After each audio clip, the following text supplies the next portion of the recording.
Hi, welcome back to C Programming. I'm your Dr. Vasu. ఈ వీడియోలో if else statement గురించి చూడబోతున్నాం. ఈ ప్రోగ్రామింగ్ తో పాటు వేరే సబ్జెక్ట్స్ కూడా మరింత తెలుసుకోవాలనుకుంటే ఈ ఛానల్ కు సబ్స్క్రైబ్ చేయండి. మీకు ఈ లెక్చర్ నచ్చినట్లయితే లైక్ బటన్ నొక్కండి. ఫ్యూచర్ లో ఇలాంటి వీడియోస్ ఇంకా చాలా చేయడానికి నాకు మోటివేషన్ గా ఉంటుంది. ఇప్పుడు ఇఫ్ ఎల్స్ స్టేట్మెంట్ అంటే ఏంటో చూద్దాం. మనం కొన్ని కండిషన్స్ డెసిషన్ మేకింగ్ ప్రాసెస్ లో కొన్ని కండిషన్స్ బేస్ చేసుకుని మనం కొన్ని డెసిషన్స్ తీసుకుంటూ ఉంటాం. అక్కడ ఈ కంట్రోల్ ఫ్లో అనేది ఉపయోగపడుతుంది. అంటే ప్రోగ్రామింగ్ రాసినప్పుడు ఆ స్టేట్మెంట్స్ ఒక సెట్ ఆఫ్ లైన్స్ ని ఇన్స్ట్రక్షన్స్ ని జంప్ చేసి వేరే సెట్ లోకి వేరే ప్రోగ్రామింగ్ లైన్ ఎగ్జిక్యూట్ చేయడానికి జరుగుతుంది అనమాట. అంటే కంట్రోల్ మనం ఒక కంట్రోల్డ్ గా ఆ ఫ్లోని మారుస్తూ ఉంటాం. అది ఎలాగా అంటే ఒక ఇఫ్ స్టేట్మెంట్ ద్వారా అవి పాసిబుల్.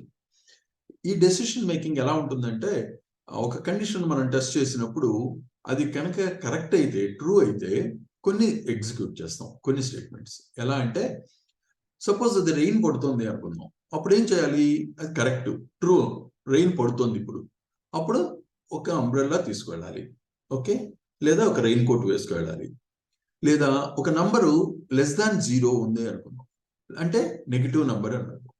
నెగిటివ్ నంబర్ అయినప్పుడు ఇక్కడ కొన్ని స్టేట్మెంట్స్ నెగిటివ్ నంబర్ అని చెప్పొచ్చు, లేదా నెగిటివ్ నంబర్తో ఏం చేయాలో ఆ స్టేట్మెంట్స్ ఇక్కడ రాస్తాం. ఈ విధంగా మనకి ఫ్లో అనేది ఉంటుంది ఇఫ్ స్టేట్మెంట్తో. అలాగే మార్కులు కనుక సపోజ్ 35% కంటే తక్కువ ఉన్నాయి అంటే ఏం చెప్పాలి? ఫెయిల్ అని. సో ఈ విధంగా మనకి కంట్రోల్ అనేది ఉంటుంది. ఇక్కడ ఈ స్టేట్మెంట్స్ వాడేటప్పుడు మనం కొన్ని ఒక స్టేట్మెంట్ వాడచ్చు, లేదా నంబర్ ఆఫ్ స్టేట్మెంట్స్ కూడా వాడచ్చు. దాన్ని ఒక బ్లాక్ గా కన్సిడర్ చేస్తే అది ఒక కర్లీ బ్రాకెట్స్ లో మనం కొన్ని ఇవి తీసుకోవచ్చు. ఇలా ఇక్కడ ఒక స్టేట్మెంటే ఉండొచ్చు, నంబర్ ఆఫ్ స్టేట్మెంట్స్ ఎన్నైనా ఉండొచ్చు.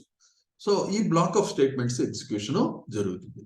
ఈ కంట్రోల్ ఫ్లోకి మనకి ఉపయోగపడేవి ఏంటంటే ఇఫ్ కానీ, ఇఫ్ ఎల్స్, వైల్, ఫర్. ఈ స్టేట్మెంట్స్ మనకి ఈ బ్లాక్ ఆఫ్ స్టేట్మెంట్స్ ని ఎగ్జిక్యూట్ చేయడానికి ఉపయోగపడేటటువంటి. ఇక్కడ ఇఫ్ స్టేట్మెంట్ ఏంటో చూద్దాం. ఫస్ట్ ఇఫ్ కండిషన్ అంటే రెండు నంబర్లు మనం కంపేర్ చేస్తున్నప్పుడు ఏ గ్రేటర్ దాన్ బి అన్నాం. ఏ గ్రేటర్ దాన్ బి అన్నప్పుడు ఏం చేయాలి అది ఇక్కడ చెప్తాను. ఓకే, సపోజ్ అది కాదు, ఏ గ్రేటర్ దాన్ బి అయితే ఈ కండిషన్ ట్రూ అయినప్పుడు మాత్రమే ఈ స్టేట్మెంట్స్ ఎగ్జిక్యూషన్ జరుగుతుంది, కానప్పుడు మిగతావి జరిగిపోతాయి. ఓకే, సపోజ్ ఇక్కడ ఎల్స్ అనేది ఆప్షనల్, మనం వాడాలా లేదా ఏ కండిషన్ లో వాడాలి చూద్దాము.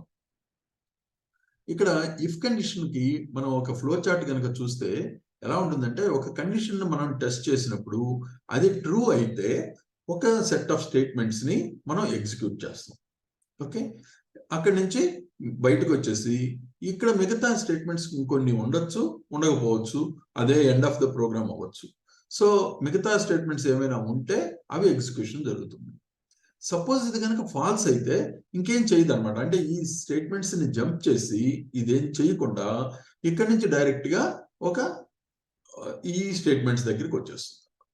సో ఈ విధంగా ఓన్లీ ఇఫ్ ఒక్కటే వాడేటప్పుడు ఫ్లో ఇలా ఉంటుంది. సో దీనికి సింపుల్ ఇఫ్, దానికి ఎలా ఒక ఎగ్జాంపుల్ ద్వారా చూద్దాం ఎలా పనిచేస్తుందో. మనం ఒక నంబర్కి అబ్సల్యూట్ వాల్యూ కనుక్కోవాలి. అబ్సల్యూట్ వాల్యూ అంటే అది నెగిటివ్ నెంబర్ అయితే దాన్ని పాజిటివ్ కింద మార్చాలి, అబ్సల్యూట్ వాల్యూ ఇవ్వాలి. సో ఇక్కడ ఒక వేరియబుల్ ఏ తీసుకున్నాం, దానికి వాల్యూ అసైన్ చేస్తున్నాం. అది కనుక if A is less than 0 అంటే నెగిటివ్ అయితే ఏం చేయాలి అంటే ఆ మైనస్ వాల్యూని మైనస్ తో మల్టిప్లై, ఏ ఆల్రెడీ నెగిటివ్ నంబర్ని ఒక మైనస్ తో మల్టిప్లై చేసి ఏకి అసైన్ చేయమన్నాం. ఓకే, అది ఆ వాల్యూని ఇక్కడ ప్రింట్ చేయమన్నాం. ఒకవేళ ఇది కనుక పాజిటివ్ అయితే ఏం చేస్తుంది? అసలు ఈ స్టేట్మెంట్ ఏమీ జరగదు, ఈ స్టేట్మెంట్ ఎగ్జిక్యూషన్ జరగదు. ఇక్కడ కండిషన్ అయితే టెస్ట్ చేస్తుంది ఏ నెగిటివ్ లెస్ దాన్ 0నా కాదా అని. ఒకవేళ పాజిటివ్ అయితే అసలు ఇది ఫాల్స్, అప్పుడు ఈ స్టేట్మెంట్ ఎగ్జిక్యూషన్ జరగదు. సో బయటకు వచ్చేస్తుంది. ఇప్పుడు కంపైల్ చేసి ఎగ్జిక్యూట్ చేద్దాం. ఒక నంబర్ ఎంటర్ చేయమన్నది, ఒక నంబర్ నెగిటివ్ నంబర్ని ఎంటర్ చేసాం. అంటే ఇక్కడ ఏ అనేది -25. అదేం చేస్తుంది? -25 ఇంటూ మైనస్ ప్లస్ 25 అంటే A is equal to plus 25 now. Absolute value of A ఎంత 25. ఆ విధంగా డిస్ప్లే చేస్తుంది. ఇక్కడ సపోజ్ మనం ఆల్రెడీ ఒక పాజిటివ్ నంబర్ ఇచ్చాం 100 అని. అప్పుడు ఏం చేస్తుంది, ఏ లెస్ దాన్ 0 టెస్ట్ చేసింది, కండిషన్ ఫాల్స్ అయింది కాబట్టి ఈ స్టేట్మెంట్ ఎగ్జిక్యూట్ చేయకుండా డైరెక్ట్ గా ఇక్కడికి వస్తుంది. ఏ వాల్యూ ఆల్రెడీ ఇక్కడ రీడ్ చేసింది 100 ఉంది, ఆ 100 డిస్ప్లే చేస్తుంది డైరెక్ట్ గా. సపోజ్ ఏ 0 ఇచ్చాం, ఇక్కడ కూడా ఇదే జరుగుతుంది. ఇక్కడ లెస్ దాన్ 0 అయితేనే ఇక్కడికి వస్తుంది. 0 ఇచ్చినప్పుడు less than 0 falls, so direct గా ఇక్కడికి వచ్చేసి ఏ వాల్యూని డిస్ప్లే చేస్తుంది. సపోజ్ ఇంత క్రితం ఇక్కడ కనుక మనం చూస్తే కర్లీ బ్రాకెట్స్ ఏమి వాడలేదు, జస్ట్ ప్రోగ్రాము ఒక స్టేట్మెంటే కాబట్టి మనం ఇక్కడ క్లోజింగ్ ఓపెనింగ్ బ్రాకెట్స్ ఏమీ అవసరం లేదు. దీన్ని ఇలా కూడా డిస్ప్లే చేయొచ్చు. ఎలాగంటే కర్లీ బ్రాకెట్స్ ఉండి, అంటే నంబర్ ఆఫ్ స్టేట్మెంట్స్ ఎక్కువగా ఉన్నప్పుడు మనం వాడితే ఉపయోగం ఉంటుంది, లేకుంటే ఒక క్లారిటీ కోసం కావాలి అనుకున్నప్పుడు మనం అవసరానికి వాడుకోవడం అంతే తప్ప ఇక్కడ ఒక్క స్టేట్మెంట్ ఉన్నప్పుడు ఈ కర్లీ బ్రాకెట్స్ ఉన్నా లేకపోయినా ఫంక్షనింగ్ మాత్రం సేమే ఉంటుంది. ఒకసారి ఎగ్జిక్యూట్ చేసి చూద్దాం. దీన్ని కూడా ఒక నెగటివ్ నెంబర్ ఇచ్చాం, దాన్ని అబ్సల్యూట్ వాల్యూ ఎంతో ఇచ్చేస్తుంది, అంటే -123ని మల్టిప్లై చేసి 123 కింద డిస్ప్లే చేస్తుంది. సో ఈ విధంగా సింపుల్ ఇఫ్, ఓన్లీ ఇఫ్ ఒక్కటే వాడేటప్పుడు. ఇఫ్ ఎల్స్ ఉన్నప్పుడు ఎలా పనిచేస్తుందో చూద్దాం. ఒక కండిషన్ ఇక్కడ టెస్ట్ చేస్తున్నాం. ఇఫ్ ఏ గ్రేటర్ దాన్ 0 అంటే ఏ పాజిటివ్ నంబర్ అయితే, ట్రూ అయితే ఈ స్టేట్మెంట్స్ ఎగ్జిక్యూట్ చేయమన్నాం. ఇక్కడ నంబర్ ఆఫ్ స్టేట్మెంట్స్ ఎన్నైనా ఉండొచ్చు. దీన్ని క్లారిటీ కోసం మనం, క్లారిటీయే కాదు, ఒక నంబర్ ఆఫ్ స్టేట్మెంట్స్ ఎక్కువగా ఉన్నప్పుడు curly brackets opening and closing ఉండాలి. సపోజ్ ఇది కనుక ఫాల్స్ అయితే అంటే ఏం జరగచ్చు, ఏ లెస్ దాన్ 0 కావచ్చు, ఈక్వల్ టు కూడా 0 కావచ్చు. అప్పుడు ఈ కండిషన్ ఫాల్స్ అయింది కాబట్టి ఈ సెట్ ఆఫ్ స్టేట్మెంట్స్ ఎగ్జిక్యూషన్ జరగాలి. ఇలా వస్తుంది అన్నమాట. సో దీన్నే మనం కనుక ఒక ఫ్లో చార్ట్ రూపంలో చూస్తే, మనం కండిషన్ ఒకటి తీసుకొని టెస్ట్ చేస్తున్నాం. ఈ కండిషన్ కనుక ట్రూ అయితే ఇక్కడ కొన్ని స్టేట్మెంట్స్ ని, ఇక్కడ ఉన్న స్టేట్మెంట్ 1 అన్నాం, ఫస్ట్ ఒక సెట్ ఆఫ్ స్టేట్మెంట్స్ ఎగ్జిక్యూషన్ జరుగుతుంది. అక్కడ అయిపోయిన తర్వాత బయటకు వస్తుంది. ఇక్కడ మిగతా ప్రోగ్రామ్ స్టేట్మెంట్స్ ఏమైనా ఉంటే అవి ఎగ్జిక్యూషన్ జరుగుతాయి, లేదంటే ఎండ్ ఆఫ్ ద ప్రోగ్రామ్ కావచ్చు. ఫాల్స్ అయితే అప్పుడు ఏం చేస్తుందంటే ఇంకొక సెట్ ఆఫ్ స్టేట్మెంట్స్ ని ఎగ్జిక్యూట్ చేస్తుంది. ఇక్కడ ఒక సెట్ ఆఫ్ స్టేట్మెంట్ అయితే ఇంకొక సెకండ్ సెట్ అన్నమాట. సో దీన్ని కంప్లీట్ చేసి మిగతా బయటకు వస్తుంది. ఇక్కడ బయటకంటూ వచ్చిన తర్వాత లూప్ నుంచే ఈ స్టేట్మెంట్స్ కామన్ గా ఉన్నాయి కాబట్టి అవి కంపల్సరీగా ఎగ్జిక్యూషన్ జరుగుతుంది. ఏమీ లేకపోతే end of the program. Okay, so దీనికి ఎగ్జాంపుల్ ఒకటి చూద్దాం. ఒక 2 నంబర్లు తీసుకుందాం, అందులో బిగ్గర్ వన్ ఏదో క్యాచ్ చేయాలి, పెద్ద నంబర్ ఏదో చెప్పాలి. అక్కడ ఒక 2 వేరియబుల్స్ ఏ అండ్ బి తీసుకున్నాం. ఏకి బికి వాల్యూస్ ఇచ్చాం, అసైన్ చేసాం ఏ అండ్ బి వాల్యూస్.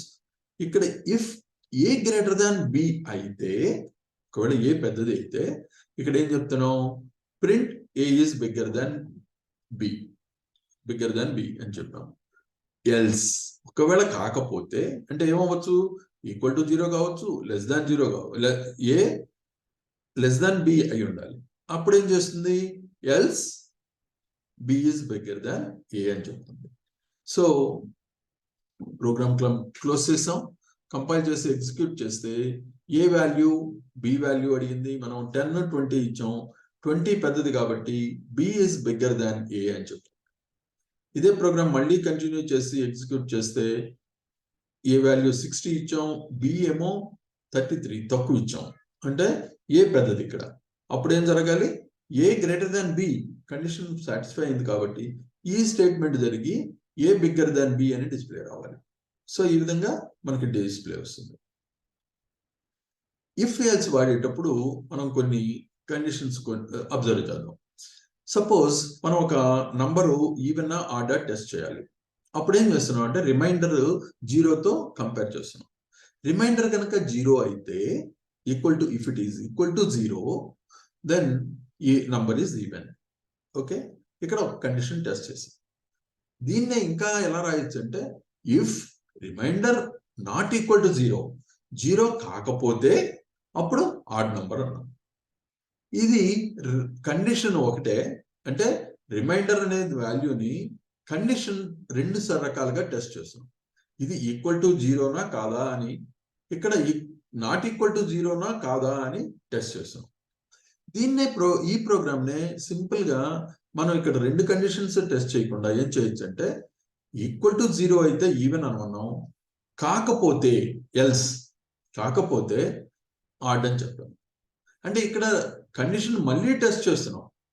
ఇక్కడ ఒకేసారి కండిషన్ టెస్ట్ చేసి దాన్ని బేస్ చేసుకొని డెసిషన్ తీసుకుంటున్నాం. కండిషన్ ట్రూ అయితే ఇది, ఫాల్స్ అయితే ఇది అని. ఇక్కడ ఈ కండిషన్ ట్రూ అయితే ఇచ్చేయమన్నాం, ఈ కండిషన్ ట్రూ అయితే ఇచ్చేయమన్నాం. అక్కడ 2 సార్లు టెస్టింగ్ అనేది జరుగుతుంది. సో ఈ విధంగా మనం ఇఫ్ ఎల్స్ ని జాగ్రత్తగా యూజ్ చేసుకోవచ్చు. ఈ నంబర్ ఈవెన్ ఆర్డర్ టెస్ట్ చేసే దగ్గర ట్రై చేసి చూద్దాం. ఒక టెస్టింగ్ నెంబర్ ఒకటి, రిమైండర్ ఒకటి, 2 తీసుకున్నాం వేరియబుల్స్. ఇక్కడ reminder is equal to testing number modulus 2 అన్నాం, అంటే రిమైండర్ వస్తుంది.